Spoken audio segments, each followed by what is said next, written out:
Il y a cette réalité, que vous puissiez l'expliquer ou non. Il y a ce fait que deux choses se synchronisent dans les voies mystérieuses de Dieu. Et ces deux choses sont le fait que l'homme soit prêt et l'heure de Dieu.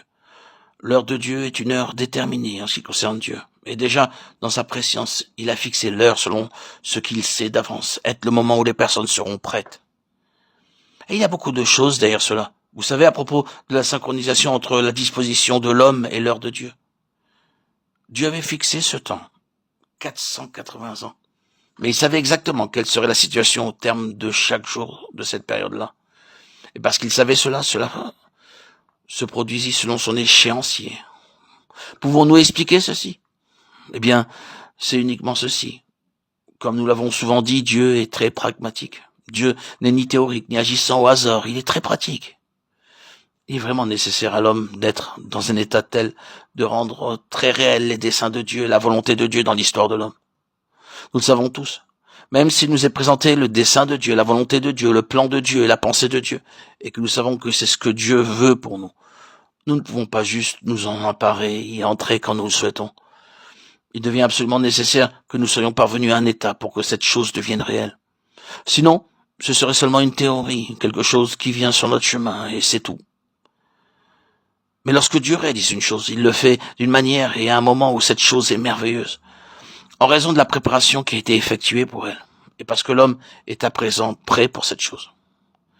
Et si cela ne se produit pas maintenant à cause de l'état de préparation de l'homme, rien de moins qu'un désastre aura lieu. Cela devient une crise aiguë, en raison de ce que Dieu a été en train de faire en préparation. Voyez, la croix du Seigneur Jésus avait toujours été présente. En principe, elle a été là tout au long des siècles depuis la chute d'Adam. Elle avait toujours été là pour Israël en Égypte.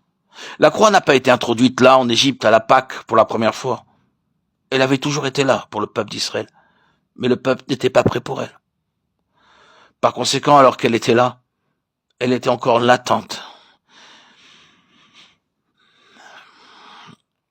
Et ne les faisait pas encore sortir par une délivrance puissante.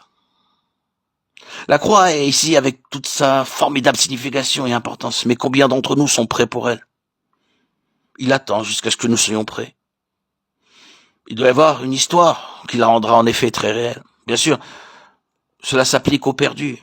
Cette conversion et nouvelle naissance n'est pas uniquement quelque chose qui commence et finit à ce moment-là. Dieu a par avance travaillé et conduit à cela. C'est comme le dernier flocon de neige sur l'avalanche qui descend. Mais il y a une longue histoire de construction dans le secret, pas toujours perçue. Mais quand cela arrive, cette âme dit « Désormais je comprends beaucoup de choses. À présent, je vois la signification de beaucoup de choses. »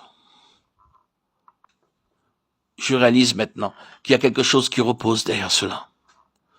À la lumière de ceci, je peux à présent expliquer beaucoup de choses.